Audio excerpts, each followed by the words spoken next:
ছোট কত ছোট কিছুই না, শরীরটা হয়েছে তুলে দিয়ে। কোনটা এটা কুলু কুলু আসছে না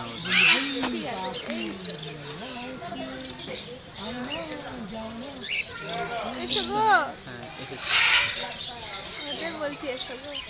হ্যাঁ করে কামড়ে দিলে কুত্তার মতো।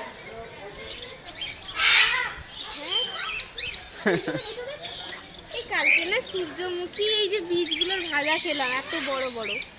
এটা ঘাসের দানা, এগুলো ঘাসের দানা, ভিয়েতনামে ঘাসের দানা সূর্যমুখী বীজ এগুলো। এগুলো ওই হ্যাঁ হ্যাঁ হ্যাঁ তুই খাচ্ছিস শালা? ইয়ে সর মনু, পাগল এইটা খা, এটা খা ভালো। সূর্যমুখী বীজ। আবার ধর। হ্যাঁ রে বল। কথা